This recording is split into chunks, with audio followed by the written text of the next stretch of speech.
축구를 생각하고 봅니다. 안녕하세요, 김현의 축구이야기입니다. 벌써 유로 2020 16강이 끝나 지금까지 8팀이 살아남았습니다. 특히 이번 16강은 굉장히 재밌는 경기들이 많았는데요. 그래서 이번 분석에서는 8강 진출팀인 덴마크를 분석하려고 합니다.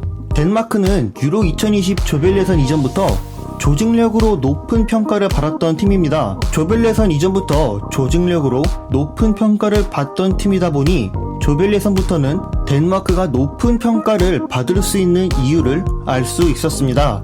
먼저 덴마크가 대회를 위해 준비했던 포메이션은 1-4-3-3이었습니다. 포메이션을 바탕으로 선수들의 포지셔닝은 후방 빌드업부터 호이비에르가 중심이 되어 센터백 라인으로 내려가 라볼 피아나 전술을 활용해 후방에서 3명의 선수를 배치하는 것이 첫 번째 특징이었습니다.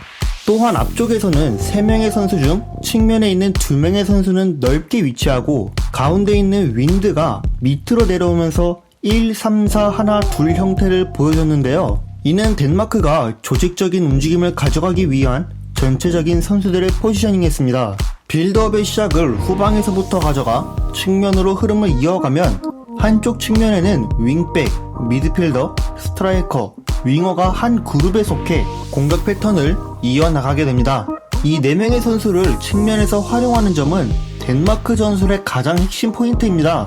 이 4명의 선수는 후방에서부터 업앤다운 패스 패턴과 패스 앤 무브 움직임을 과감하게 보여주고 있는데요. 덴마크가 보여준 공격 패턴은 선수들끼리의 세부 움직임에 대한 약속된 패턴들이었습니다. 4명의 선수로 인해 또 주목해볼 점은 이 패턴은 측면에서 수적 동률을 이루고 있지만 동률의 상황에서는 어떤 식으로 움직여야 우위를 점할 수 있는지를 보여주고 있습니다. 메흘레가 측면에서 낮은 지역에 포지셔닝을 잡지만 앞쪽으로 볼을 주고 바로 전진하고 앞쪽에서 받은 선수는 볼을 받고 다시 미드필더에게 볼을 주지만 순식간에 볼이 수비 지역 안으로 투입됐기 때문에 상대 시선을 다 끌어오는 타이밍에 윙백이 전진하면서 상대의 정돈된 수비 진영을 무너뜨릴 수 있었습니다.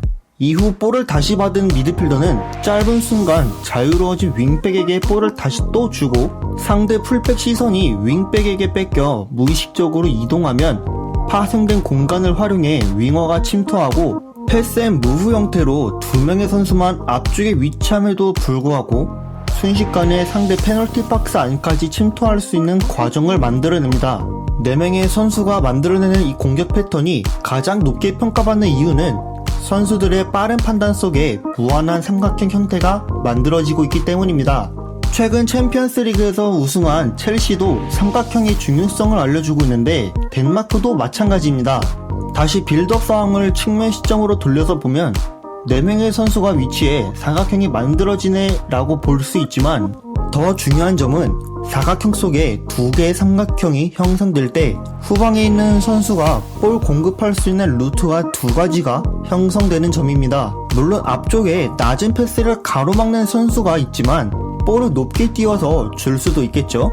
그래서 덴마크 경기를 보면 롱볼을 많이 활용하는 편입니다. 이렇게 끊임없이 삼각형을 만들어내면 가장 큰 장점이 선수들이 어떤 공간에서도 고립되지 않고 내 앞에 있는 선수들 중 누구한테 줄지 선택할 수 있게 됩니다. 즉 개인의 역량으로 상대 선수를 제쳐 공간을 만들어내지 않더라도 조직적인 움직임으로 상대 공간을 무너뜨리는 점이 덴마크가 높게 평가받을 수밖에 없는 이유입니다. 그래서 이런 유연한 움직임을 보이는 덴마크는 중원을 지탱해주는 델레니와 에릭센도 각자 위치에서 국한되지 않고 더 전진하면서 앞쪽에 있는 우리 팀 빌드업이 막히면 자유롭게 이동하면서 고립을 풀어내주는 역할이었습니다. 이런 방식의 플랜 A는 팀의 핵심인 에릭센이 심정지로 쓰러지면서 대표팀에 하차하는데 플랜 A에 대한 변수가 생겼었습니다. 그래서 히울만은 1-3-4-3 형태로 플랜 B를 보여주었는데요.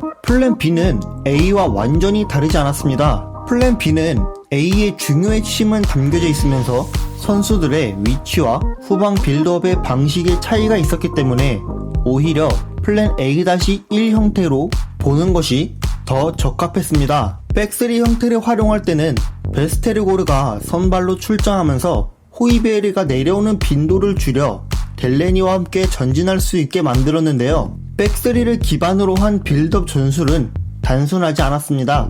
가운데 있는 키에르가 전진해 삼각형 형태를 후방에서부터 만들기 시작하면서 수비형 미드필더 자리에 위치하며 후방에서의 빌드업부터 선수들의 선택지가 될 수 있도록 한 움직임이었습니다.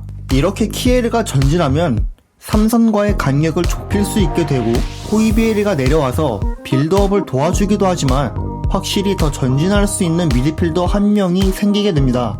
또 앞쪽에서는 담스고르가 내려와 전방에 2명의 선수를 두게 만드는 삼각형 형태를 만들었는데요. 이런 형태가 형성되면 앞서 설명했듯이 끊임없는 선택지가 매력 포인트로 다가오지만 델레니와 호이비에르가 어떤 공간에서든지 같이 있을 수도 있고 측면을 전환할 선수가 중원에 없을 수도 있기 때문에 담스고르가 넓은 위치에서 특정 지역으로 내려와 볼을 받아주면서 측면 전환을 할 수도 있는 장치였습니다. 때문에 덴마크가 한쪽 측면에서는 수적으로 불리하지 않게 만들면서 동시에 풀어나가지 못할 경우에는 전환할 시스템을 만든 것입니다. 한편 이런 후방 빌드업 시스템 외에 조별예선 3차전과 16강에서 사용된 빌드업 방식은 오른쪽 스토퍼로 출전한 크리스텐센이 키에르 대신 전진하고 메흘레와 바스가 내려와 변칙적인 1-4-3-3 시스템을 활용하는 방식이었습니다. 이렇게 크리스텐센이 안쪽으로 좁혀 수비형 미드필더 자리로 들어가게 되면 상대가 전방 압박하는 상황 속에서 안으로 좁혀 들어가 바스에게 볼 공급할 루트가 열리게 되는 점을 활용하기도 했습니다. 반면 수비 상황에서는 상대가 어떤 포메이션을 활용하냐에 따라 달라지지만 덴마크가 1-3-4-3 형태로 수비할 때는 상대도 같은 1-3-4-3 포메이션이거나 1-3-4-2-1 포메이션을 활용할 경우 1대1 맨마킹을 활용하지만 포메이션이 다를 경우 상대가 빌드업 진행하는 측면에 더 많은 수를 두면서 1대1 압박하고 반대 측면을 윙백에 전진하면서 커버하는 형식으로 수비하는데요. 비대칭 수비 포지셔닝을 보이기 때문에 한편으론 비대칭으로 가져가는 수비 포지셔닝이 불안 요소가 될 수도 있다는 생각이 듭니다. 결국 덴마크의 전술을 정리해보면 고정적인 후방 빌드업 형태보다 다양한 형태를 보이고 있으며 후방에서부터 끊임없이 선수들에게 선택지를 만들어주고 있고 이선에서는 볼 흘리기, 원투 패스나 움직임을 만들어내는 등 다양한 움직임을 통해 공격의 세밀함을 더하고 있습니다. 또한 수비에서도 전방 압박을 통해 재미를 보기도 하기 때문에 덴마크의 축구가 높게 평가받을 수 있었습니다. 오늘 준비한 분석은 여기까지입니다. 유익하고 재밌게 보셨다면 구독과 좋아요 부탁드립니다.